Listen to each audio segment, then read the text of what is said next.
Hello and welcome to another episode of Seems Legal for Sporting News Australia. I'm Melinda Farrell, and joining me as ever is the keeper of the laws, the guardian of all that is sacred in cricket's legal comings and goings. It's Fraser Stewart from the MCC. Thanks for joining me, Fraser. Thanks, Mel. Nice to be here again.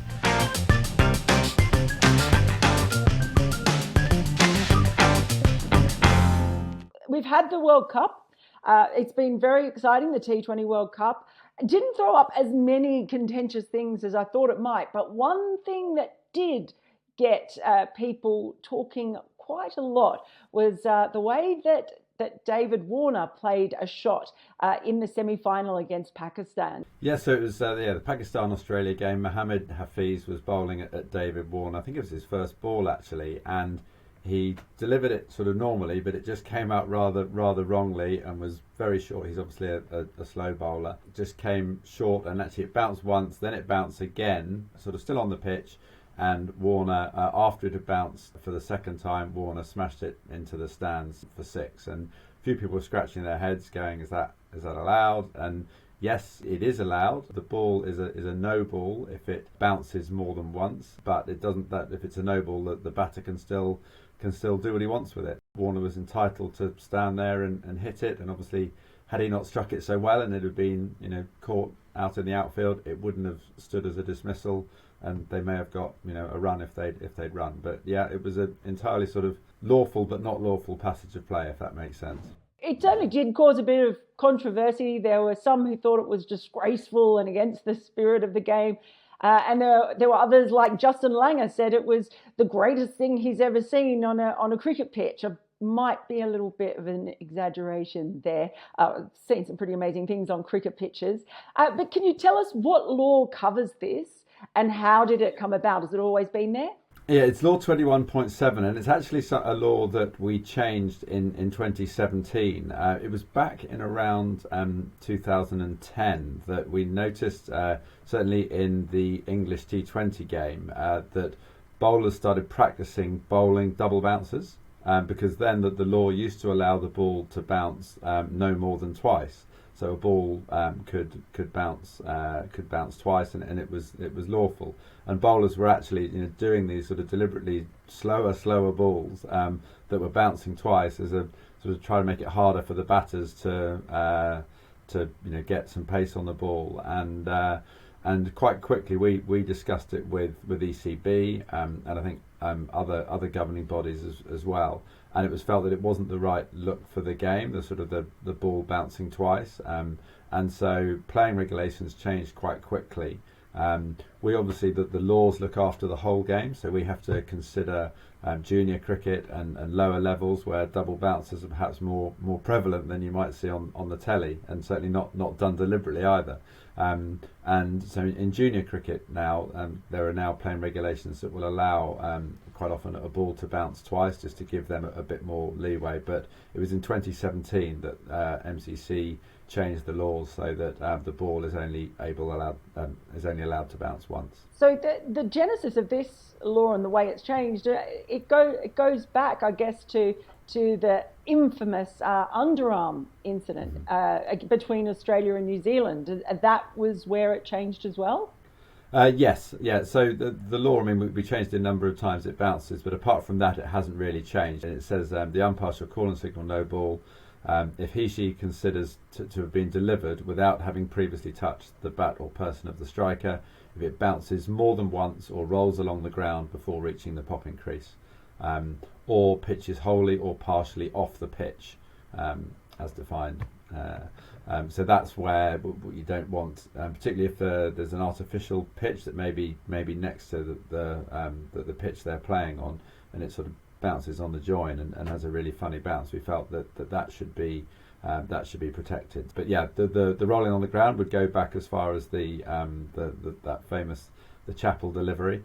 But yeah, until 2017 under the laws it could bounce twice. But we felt that it's a better look for the game if the ball only is able to bounce once. So you've changed it once because of T20. Are there any other changes that you're looking at surrounding this? I mean, how far could an incident like this go? How far away could the the ball bounce, for example. And is that something that you're thinking about as far as the way it looks? Well, yes. I mean, as I say, if the ball pitches off the pitch, so that's the cut strip, then it's a no ball, but it's not a dead ball. There's obviously a whole spectrum of sort of where the ball has gone wrong, should we say? And it's a dead ball if the bowler drops the ball accidentally before delivery. That's law 20.4.2.8. But then there's a sort of other ones where the umpire will think, well, the ball has been delivered, so it sort of got through the normal bowling action, but then just sort of goes wrong from there. And it could be that it flies out sort of on the full towards gully, or it literally bounces and near the bowler's feet and sort of rolls and comes to a stop. And so I guess what we're looking at is just to try and work out what's right for the game. How far should the batter be able to sort of run out and chase a ball that's still moving? Once the ball comes to a stop, it's dead ball and the batter can't hit it. But if the ball is still rolling, then the batter could technically run out and try and hit it. But that's it would be a no ball once it's rolling along the ground. But we've got to work out what's safe for the fielders, because if it's somewhere out near short mid wicket or something like that, there could be a fielder close, and do you want the batter going out and trying to smash it? So we're just looking at that area of the law. But the first thing is the umpire has to make a decision, a subjective decision based on the circumstances as to whether he or she thought the ball had been delivered, and that's pretty much where it sort of comes out in a standard way over the top, because we've seen plenty of bowlers sort of lose it just as the arm comes up. It flies out or it hits their hip and rolls out, and that's obviously not delivered. But when it does sort of come over the top but sort of goes wrong, that's where there's a few grey areas for the umpires. So it's not something that happens that regularly, but the laws already cover it. But we're just looking at whether it can be sort of covered a bit better and just make things a bit clearer. So the Warner incident, it does seem legal, as we say. But it caused such a big controversy, it seemed, and some people thinking that it shouldn't be played. Why do you think this is such a controversial one? I don't actually think there's that much controversy over it. It's just a ball that we see balls that aren't very good. They're full tosses or short ones. This one's just bounced twice. It's not. It's nothing illegal or underhand or anything by the fielding side has tried to do. The bowler's just made a mistake, as many cricketers do. It's perhaps the bowling equivalent of dropping a catch. It was a ball that didn't go quite as well as planned. It was still on the pitch. It was a bit down Warner's leg side, but nothing sort of overly wide. And Warner was entitled to hit effectively a bad ball for six, which he's done off plenty of better balls, let's face it. But it's not as though it should be. It was so bad or gone so wrong that it should have been called a dead ball. So as far as MCC is concerned, no controversy over it.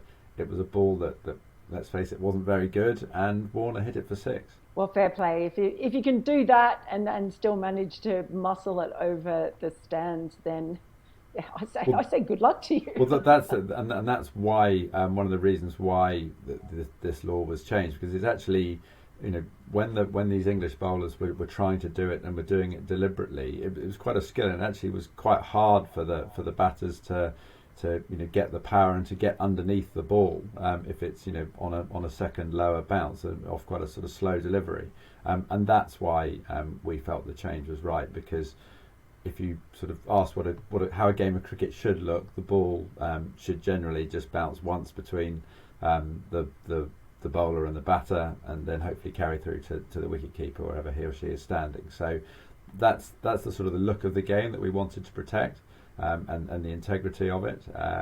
But fair play to the bowlers back then for trying to innovate and do it. We try to. People say it's a batter's game, but we do try and be fair to the bowlers. But we do felt with that one that actually only having the ball bouncing once is probably the right thing.